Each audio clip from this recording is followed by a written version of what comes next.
Hey,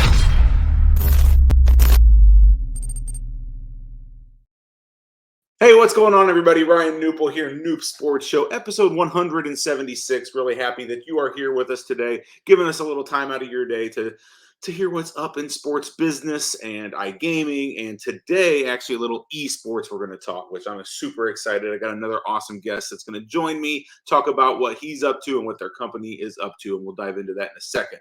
First of all, today is Tuesday. Football starts on Thursday. I'm super pumped about football. Football season is like the highlight of my life. I love that time of year here in the United States. So super excited about that. Hopefully you are too. We got a whole bunch of guests this week. I'm sure we'll talk a little bit football as we go through it. But let's not waste any more time. Let's jump right in and get our guests on here today. Today we have Paul De Groot of HUDstats on with us. Paul, are you with me? Yes, I'm there, Ryan. How are you? Fine. Really How are you doing? Really good to see you. Hope everything is well in the Netherlands. How are things in the Netherlands today? Well, except from the farmers, it's all great. Great weather and unusual great because it's always raining here. So I'm a happy camper. Awesome. Well, cool. Well, I'm super excited to dive into HUDstats and talk a little bit about what's going on there. But first of all, I want to hear a little bit about yourself and maybe your career path, some of the jobs you've had over the years that kind of led you to what you're doing today. Oh yeah, that's a very long story. I think too long for your podcast. So I started my first company in '94, and it was in 3D graphics. And then I started to do gaming, and I had the first redirection company in the world. And and I'm a kind of a tech nerd, and I always want to kind of push forward and. So eventually, I got into the gaming space, and eventually, the last team we had, and never want to lose my team, my technical team, was about Bitcoin and Bitcoin trading. Yeah. And then the guy said to me, this is done. Now it's our turn. And they said, well, I'm now kind of the cleaner of the guy of the team, and they kind of said, we're going to esports. So, that's how it happened. Well, esports has certainly been, for lack of better words, booming and growing and really emerging. I think over the COVID times, I think we saw esports kind of emerge over real sports, right? And rightfully so, as everybody had to stay home. So I'm assuming, that time frame really kind of helped the esports scene and go from there. But tell us about HUDstats. So you're now the co-founder, COO at HUDstats. Tell us a little bit about what that platform does and what it's all about. Yeah. Thanks, man. Cool. Yeah. Well, we started off with creating a widget for betting companies that they were able to, let's say, bet live on live sports data, like FIFA or NBA or NHL, whatever. But the problem was that the data we got there was not well enough. It was not, let's say, granular enough. It was not fast enough. It was, a mess. So then we started to make our own data. So what we do now for betting companies is they have, a tournament or a private tournament where they have their own gamers hired. And they broadcast that like this show. And with our AI technology, we just take it off. We extract the data live and we send it to the tournament owner, which in his part will bring it to the odds maker, and they will send it to, let's say, the betting platforms. That's really cool. That's super neat. That's not something probably many people think of happens in esports, right? I mean, we have data, data and all of this is so big in real sports. It's such a big part of it. Now in esports, it's fun to see that type of thing emerging. What kind of brought about this idea for you guys? What was the real driving force behind starting it? Well, actually, to be honest, there was no driving force because we just needed it. So we needed to make it ourselves. And the point is, you have in esports, you have API data, which are coming from the server itself. So you just have to kind of organize this data and send it through. But the majority of the games don't have these APIs data. So you have to grab it from the broadcast itself, and that within, let's say, half a second. So that's super fast. And in the beginning, we started with the AI technology, which is, challenging. But the most challenging is to get it, let's say, in that short time frame to the, let's say, the odds provider. And Interesting. Yeah, so it was, that's yeah. super cool. Oh, go Yeah, it ahead. was kind of necessity, it Yeah. wasn't there. So everyone was saying, what are you doing? Yes, it's not there, so we have to create it. That's it. Well, that's the best driving force in the world, I think. A necessity, something that's not there. I mean, that is that's a super important product, right? That's something that's super needed. So that's really cool. Tell me about the types of games that you guys are, I guess, working with. I mean, is it every game? But go into some of the games that you guys really work well with. Yeah, we started off with FIFA 22, the EA game, and and we have, let's say, up to 13, as they call it, data points. So from corners to red cards or offensive goals, and yeah, there's a lot, and our AI detects this all and sends it through to the, let's say, to the bookies. Also, we do, let's say, NBA and NFL.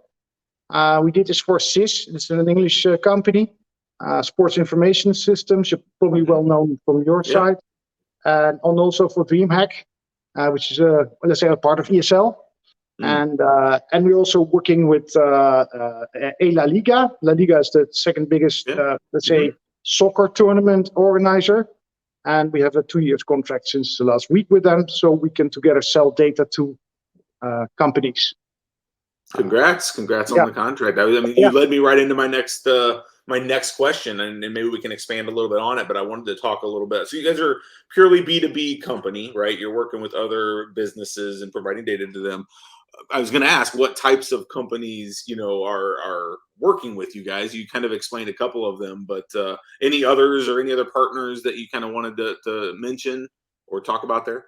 Yeah, well, the point is, we're also talking with NASCAR and eNASCAR and the GP stuff and sim racing. And but the point is that, let's say, some tournament organizers are allowed to resell data to gambling companies, and others are not. And it depends a little bit of the owner of the rights.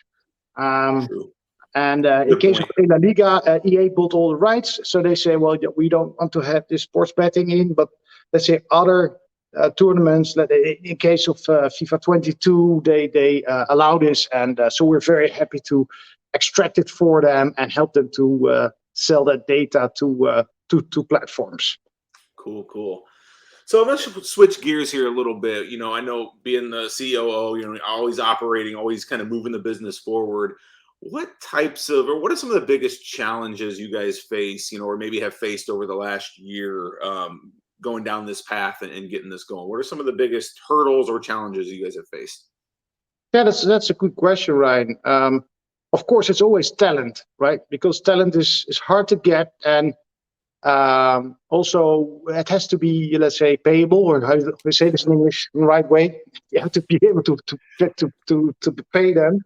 So our advantage was that we already had, let's say, an existing team distributed, so around the world, and they all live in a different country, from Argentina to Serbia to Ukraine to Romania, you name it. They're all from a different country, and that's I think the secret, and also was the hurdle to have that, let's say, cheap talent for a normal price, and when it goes well with us, we kind of equalize all their salaries or fees.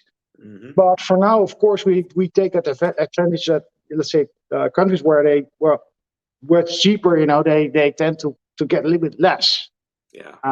But that's really our big advantage, because if we would scout in our small country, everybody's like this, and there are no real, let's say, nerdy nerds anymore, because everybody thinks it's big time, and I want to start with 10K, and otherwise per hour, they say, hourly based.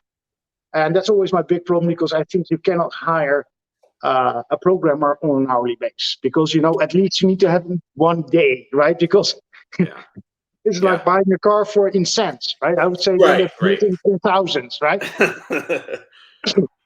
Yeah. So that was the biggest hurdle, and because we had the team already, we could act very fast, because normally it's like a football team. they have to work together at least for 2 years or something to get trust.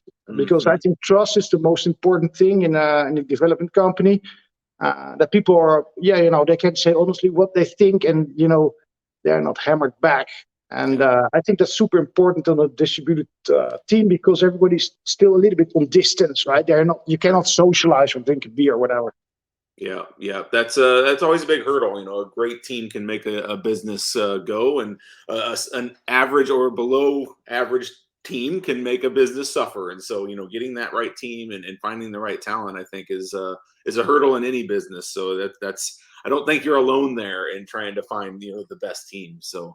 But thank you for sharing that. So where are you guys headed? Where's HUDstats? Where's that headed in the future? Are there certain things that you guys are maybe rolling out that you can talk about, or different business development plans that you guys might have? Yeah, we do. I don't know if I can share it though. That's the only point. That's okay. No, that's okay.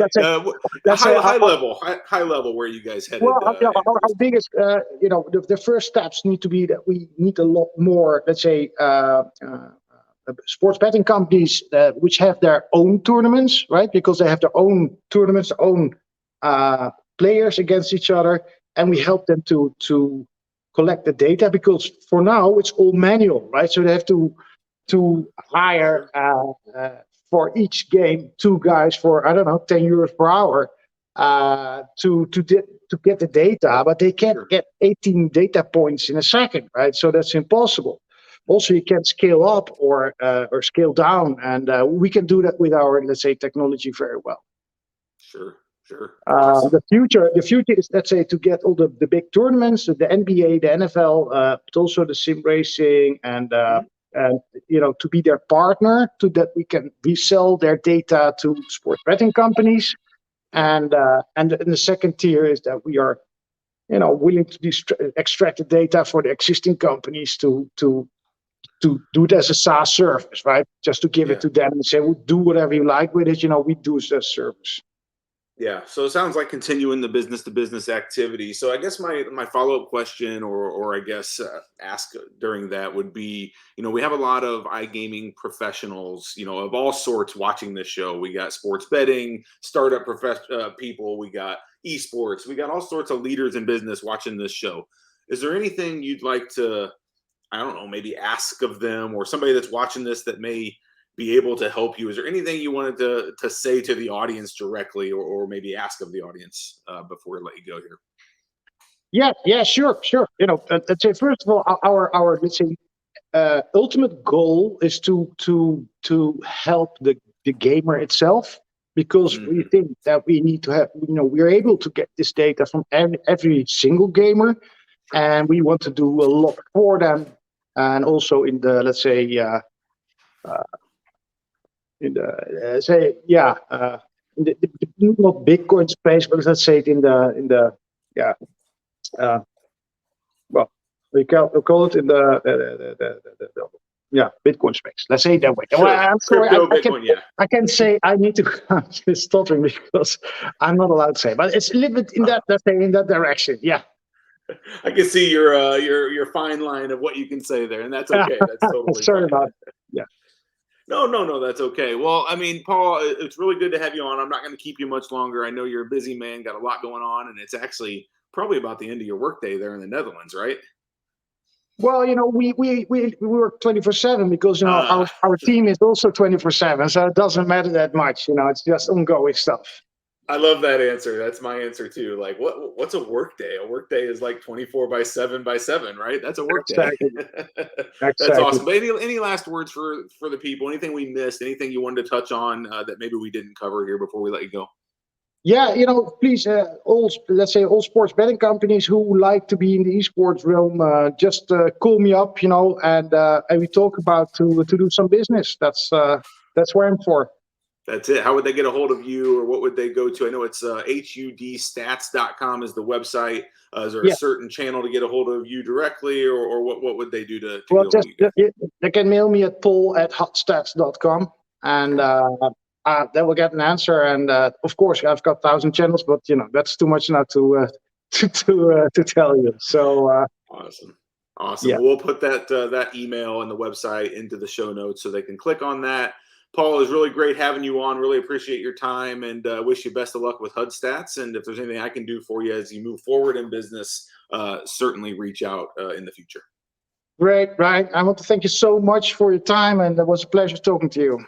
All right, Paul, take care. We'll talk to you soon. Okay, bye-bye. That was Paul De Groot of HUDstats, episode 176 in the book. Super excited to have Paul on and learn what they're doing in the esports space. Really cool, digitizing sports streams and really bringing data to sports betting companies through esports. So super cool. I love talking esports. It's not my most natural thing to talk about, but I do love learning and talking through the esports industry as well. So thank you for tuning in. Like I said, we have several guests coming up this week, so be on the lookout for more shows. If you know anyone that wants to be on the show, please get them in touch with me. I'm Ryan Newpol. You can find me on LinkedIn at KNUP, about anywhere on social media. Thanks for your time. We'll talk to you soon. And stay safe out there and enjoy football. It's coming up. We can't wait. This week, football starts. So talk to y'all soon. Bye-bye.